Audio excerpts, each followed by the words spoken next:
आखिरकार इस alien monster को हराने से पहले मानवता ने 1 अरब जानों की कुर्बानी दी। जब मॉन्स्टर गिरा तो उसके हाथ से एक सफेद गोला फिसल गया। मानवता को डर के साथ यह पता चला कि यह सफेद गोला किसी भी चीज के आर पार जा सकता था। एक आदमी ने जिज्ञासावश उसे छुआ, लेकिन अप्रत्याशित रूप से इस क्रिया ने गोले को सक्रिय कर दिया। गोले ने तुरंत ब्रह्मांड की गहराइयों में एक सिग्नल भेजा। इस प्रकार उस एलियन रानी को जगा दिया जो 1 अरब वर्षों से सो रही थी। उसने तुरंत अपना बायोलॉजिकल आर्मर पहन लिया। रानी ने सफेद गोले को वापस पाने के लिए पृथ्वी की यात्रा करने की तैयारी की। इसका मतलब था कि एक महायुद्ध शुरू होने वाला था। हालांकि अनजान इंसान अभी भी अपनी जीत का जश्न मना रहे थे। जब राष्ट्रपति मंच की ओर बढ़े तो माहौल अपने चरम पर पहुंच गया। लेकिन जैसे ही वह बोलने वाले थे, राष्ट्रपति को अचानक तेज सिरदर्द महसूस हुआ। तभी चंद्रमा के दूसरी ओर एक विशाल स्पेसशिप दिखाई दिया। लूनर कॉम्बैट कमांड सेंटर ने तुरंत लेजर तोप को सक्रिय कर दिया, लेकिन हमले को जहाज की शील्ड ने रोक दिया। जैसे ही मानवता ने दूसरे हमले की तैयारी की, दुश्मन के जहाज के हथियार पहले से ही लोड हो चुके थे। सिर्फ एक वार से पूरा लूनर बेस पूरी तरह तबाह हो गया। एलियन स्पेसशिप को पृथ्वी की ओर उड़ते देख राष्ट्रपति ने तुरंत ऑर्बिटल टोप को सक्रिय करने का आदेश दिया,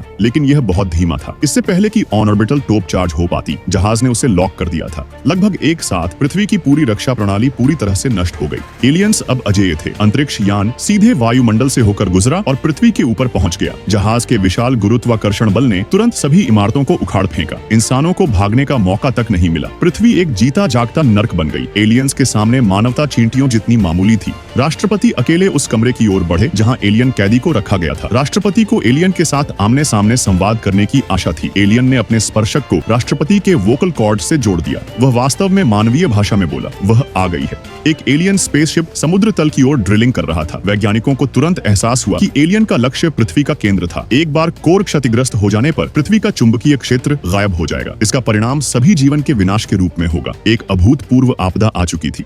मानवता इस संकट का जवाब कैसे देगी?